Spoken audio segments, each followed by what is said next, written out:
Recently, a popular Mario Kart YouTuber by the name of Shortcat uploaded a video giving a story of how he achieved one of the greatest accomplishments anyone can get in Mario Kart 8 Deluxe, a top 10 time in time trials.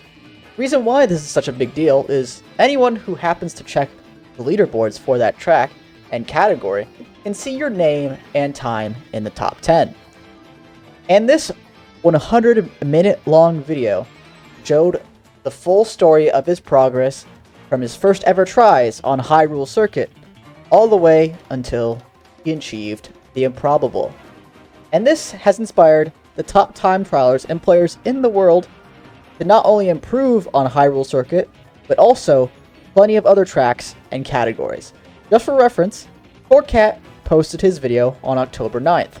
The first 8 days of October had 16 world records, which is exactly 2 records per day. The final 23 days, 65 world records, which is almost 3 world records a day. And these aren't just massive grinds to optimize the current driving, but also new discoveries as well, which is exactly what this video is going to show. And before we get into the world records, be sure to check if you are subscribed. I want to get to 10,000 subscribers before Thanksgiving, and if you guys could get me there, I would be extremely grateful. Now let's get into these records. On July 9th, I discovered one of the greatest shortcuts in this game's history.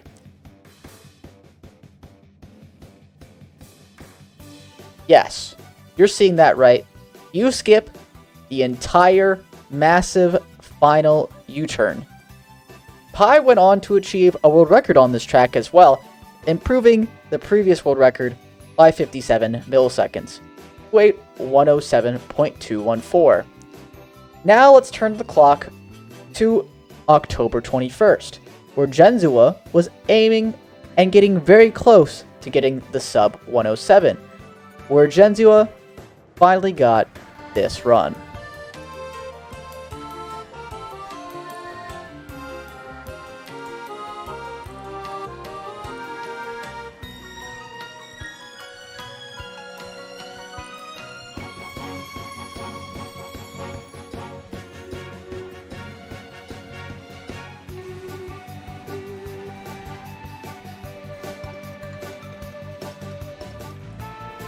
One hundredth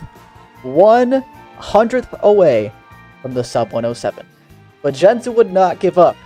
6 days later, on October 27th, let's take a look at how Genzua finally got what he wanted on Mario Kart Stadium. You know, it's such a heartbreaker to miss the sub by 100th.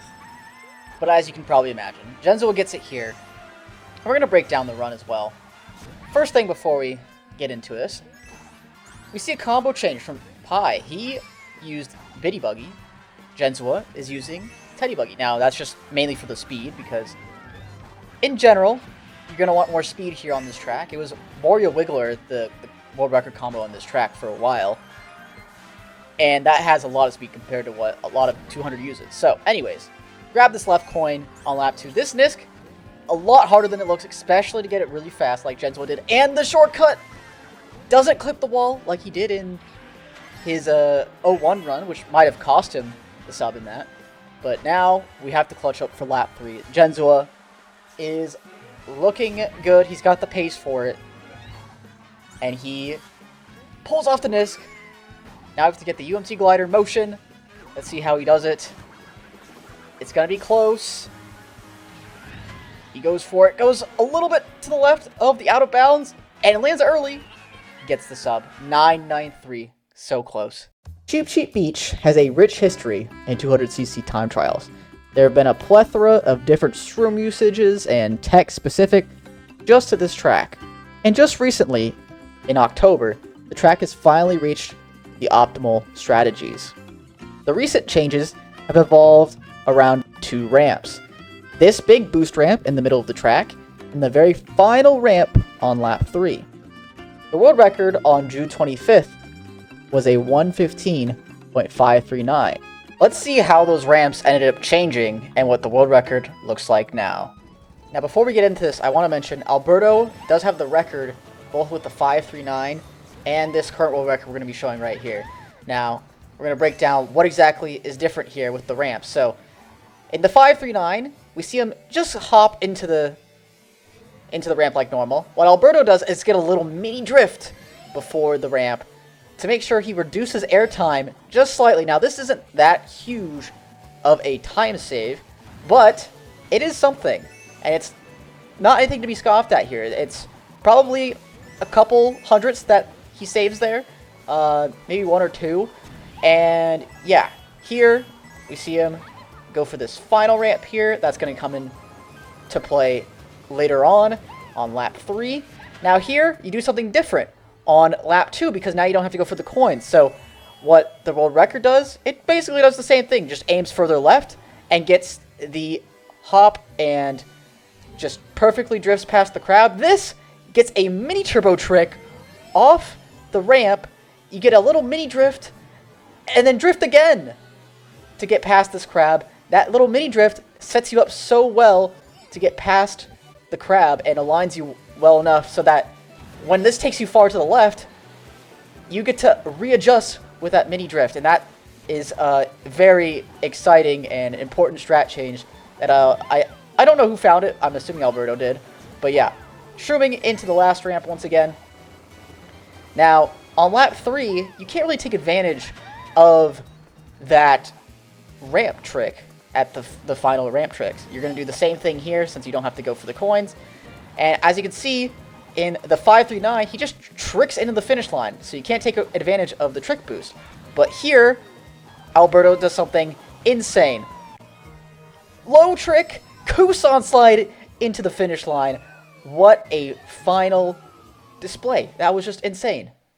And the next world record I wanted to show you guys was Army getting the sub 116 on Dragon Driftway. Now this track experienced a combo change from Light Me Biddy rollers into Dry Bones Biddy leaf tires. Now Dry Bones and Light Me are the same, but you're getting more speed from the leaf tires, specifically more anti-grav speed, and sacrificing mini turbo, which Army said makes the track a whole lot harder. Now here, we're going to see a immediate strat right off the bat, where you're delaying your trick boost to make sure you get it on that downslope, very similar to what you do on Wild Woods here. And you're going to see that all 3 laps because it's surely going to benefit you. It's not going to make you fly off into the air like you would if you didn't delay that trick boost. Now here, we see Army go wide for these anti-grav points. That is very hard to do, by the way. And this next strat, get an SMT, hop, and get a super low trick. This is also very fun. Drift, launch trick off the final ramp. That strat is much harder than it looks. Army making this look very easy. Now lap 2, very, very similar. You're going to see him go left of the coins because it lines you up better for the Nisk. And now, going tight instead of going for the coins. Doing the strat once again, getting the low trick. That one even lower than the previous. Bang, getting that strat. And it's just, it's so insane because Army, a lot of players make things look so easy. But if I guarantee you, if you tried this out yourself, you're going to struggle. And he's just keeps on making things look super easy. Final low trick. And here at the very end, Army actually kind of messes up and goes a little too far to the left, but he makes up for it by not hitting the wall before the finish line. Congrats to Army on the sub 116. And now we land on the track you've all been waiting for, Hyrule Circuit. Little backstory and mini spoiler for Shortcat's video. Shortcat was the one to knock off Alberto from the top 10. And Alberto ended up getting the first Hyrule world record just 3 days after Shortcat posted his video, taking Shortcat off the top 10. Our next protagonist, Technical, by far one of the best all-around players in the world, both online and offline, was also inspired by this video, and only 1 day after the video got a time of 147.510, which is only 4 thousandths of a second faster than Shortcat, which at the time pushed Shortcat down to 10th place worldwide. He would later go on to improve this time and eventually grab the world record on October 14th with a time of 146.830. And finally, enters the king of Hyrule Circuit, Mr. L. He has held the world record on this track for a whopping 2,000 172 days, which is over 3/4 of the game's lifespan, which is just absolutely ridiculous. He would not let this robbery go unpunished. He would go on to implement the 2 brand new strategies that would end up shaving loads of time off his previous world record that had stood for 484 days. Let's show the comparison of these 3 incredible players and see what the world record stands at today. So here's the comparison. On the left, you'll see Alberto's 146.904. In the middle is Technical's 830, and we will reveal what the time is on the far right for Mr. L at the end of this. As you can see, they're going for this SMT glider, very different to what the strat was before, and that saves not too much time, but it's significant enough to go for. And you can see all these guys are pretty close, but you're going to start to see Mr. L kind of get a little bit ahead here. Perfect Nisk by Mr. L is going to kind of take him a little bit ahead of the other 2, getting a full 0.1 ahead of Technical.